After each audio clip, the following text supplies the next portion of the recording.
Yere batan sarnıcı. Yani suya yazılmış bir şehir. Şöyle bir düşünün. Tarihi Yarımada'nın tam kalbinde, yani ayaklarımızın hemen altında tamamen sessiz bir orman var. Ama ağaçlardan değil. Tam 336 tane mermer sütundan oluşan bir su ormanı. Peki bu devasa yeraltı sarayı neden yapıldı? Gelin hep beraber bu suyun derinliklerine inelim. Her şey aslında tek bir temel ihtiyaçtan doğdu. Şehrin su sigortası olmak zorundaydı. Yere batan sarnıcı, o zamanki adıyla Konstantinopolis'in en büyük kabuslarına, yani aylarca süren kuşatmalara ve o kavurucu yaz kuraklıklarına karşı tasarlanmış, gerçekten dahice bir çözümdü. Bakın, şehir o zamanlar evet aşılmaz denen surlarla çevriliydi. Ama asıl güvence yerin altındaydı. Çünkü susuz kalmış bir şehir ne kadar güçlü surları olursa olsun düşmeye mahkumdur. İşte bu sarnıç düşman kapıya dayandığında büyük saray ve çevresi için haftalarca hatta aylarca yetecek bir tatlı su rezervi demekti. Ya da yazın sular azaldığında biriktirdiği o devasa suyu devreye sokarak şehrin yaşamaya devam etmesini sağlıyordu. Yani burası basit bir su deposu değil, koskoca bir imparatorluk başkentini ayakta tutan bir hayatta kalma mekanizmasıydı. Peki bu hayat sigortasının mimari dehası nasıl? Hadi şimdi o meşhur taş ormanının kendisine daha yakından bakalım. 336. Sadece bu rakam bile yapının o akıl almaz ölçeğini anlatmaya yetiyor aslında. Her biri neredeyse 9 metre yüksekliğinde tam 336 tane sütun. Rakamlarla devam edelim mi? Neredeyse 2 futbol sahası büyüklüğünde bir alandan ve yaklaşık 80 milyon litre su alabilen devasa bir yapıdan bahsediyoruz. Bu ne demek biliyor musunuz? Tam 32 tane olimpik havuzu ağzına kadar dolduracak kadar su. Ve bu suyu tutan tavan 12 sıra halinde dizilmiş 28 sütunun taşıdığı o hafif ama inanılmaz sağlam tuğla tonozlardan oluşuyor. Gerçekten de 6. yüzyıl Bizans mühendisliğinin ulaştığı zirve noktalardan biri. Peki dikkat ettiniz mi? Sütunların hepsi birbirinden farklı. Neden? Cevap tek bir kelimede saklı. Spolya. Yani devşirme malzeme demek. Sarnıç sonuçta yerin altında kalacak ve kimse görmeyecek diye düşünmüşler. Bu yüzden inşaatı hızlandırmak ve tabii ki maliyeti düşürmek için eski Roma tapınaklarından, anıtlardan sökülen ne kadar sütun varsa burada yeniden kullanmışlar.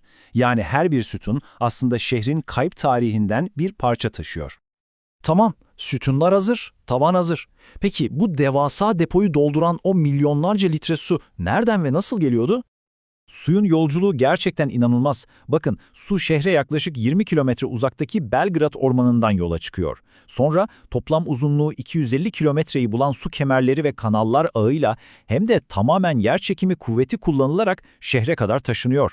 Hani o gördüğümüz meşhur Valens kemeri var ya, işte o bu sistemin en bilinen parçası. Suyun son durağı ise yere batan gibi sarnıçlardı ve buradan da imparatorluğun kalbi olan Büyük Saray'a dağıtılıyordu. Müthiş bir sistem. Ve şimdi gelelim sarnıcın en ünlü, en gizemli sakinlerine, Medusa başlarına. Peki bu garip figürlerin arkasında yatan sır ne? Bir efsane mi yoksa tamamen pratik bir mühendislik çözümü mü?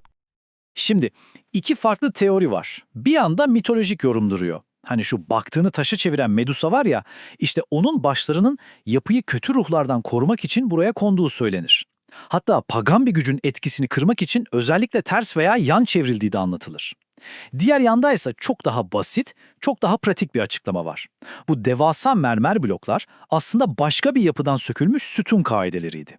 Ve sütunun boyunu tam olarak ayarlayabilmek için biri yan, diğeri de ters çevrilerek tamamen pragmatik bir çözüm bulunmuştu. Kim bilir, belki de ikisi aynı anda geçerliydi. Pratik bir ihtiyaç kültürel bir inançla birleşmişti. Sarnıcın bir diğer ünlü sakini de bu ağlayan sütun. Üzerindeki işlemeler hani tavus kuşu gözüne benzer ya, sürekli ıslak kaldığı için sanki ağlıyormuş gibi bir görüntü oluşturur. Efsaneye göre bu gözyaşları sarnıcın inşasında hayatını kaybeden binlerce köle içinmiş. Ama tarihsel gerçeğe bakarsak muhtemelen bu sütun da spoiloya, yani devşirme ve büyük ihtimalle 4. yüzyıldan kalma Theodosius zafer takından getirilmiş. Peki yüzyıllar boyunca şehre su veren bu muazzam yapı nasıl oldu da unutuldu ve sonra nasıl tekrar keşfedilip dünyaca ünlü bir ikona dönüştü? Hikaye 532'de İmparator Justinianus'un Sarnıca bugünkü halini vermesiyle başlıyor. Yüzyıllar geçiyor, Bizans zayıflıyor ve Sarnıç bir şekilde unutuluyor.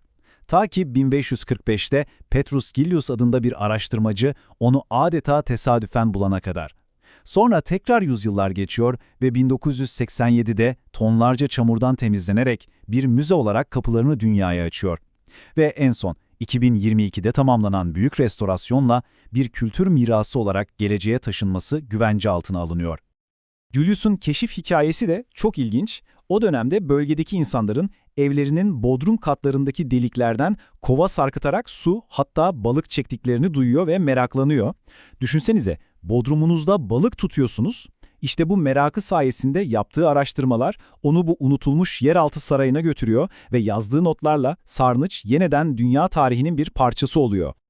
20. yüzyılla birlikte sarnıç artık küresel bir pop kültür ikonu haline geldi. James Bond'un teknesiyle sütunlar arasında süzüldüğü o efsane sahne, Dan Brown'un Cehennem romanının o nefes kesen finali, hatta Assassin's Creed gibi video oyunları bile sarnıçın o gizemli atmosferine milyonlarca insana ulaştırdı. Ama tüm bu şöhretin ve 1500 yıllık tarihin altında sarnıç bugün çok ciddi ve modern tehditlerle yüzleşiyor. En büyük risk tabii ki deprem. İstanbul bir deprem bölgesi ve 1500 yıllık bu yapı olası büyük bir sarsıntıya karşı oldukça savunmasız. Özellikle 1980'lerde eklenen o metal destek kirişlerinin zamanla paslanıp zayıflaması çok büyük bir tehlike. Buna bir de sürekli nemin, tuzlanmanın ve her yıl ağırladığı milyonlarca ziyaretçinin yarattığı stresi ekleyin. Bu su altındaki saray her geçen gün biraz daha yıpranıyor. İşte bu kırılgan mirası korumanın ilk adımı onu doğru anlamak. O yüzden gelin sarnıç hakkındaki en yaygın 3 efsaneyi ve gerçeği hızla bir netleştirelim. 1. Burası bir yeraltı tapınağı mıydı? Hayır, kesinlikle hayır. Atmosferi ne kadar mistik olursa olsun, yere batan sarnıcı baştan sona pratik bir amaç için, yani su depolamak için yapılmış bir mühendislik harikasıdır. İkinci efsane.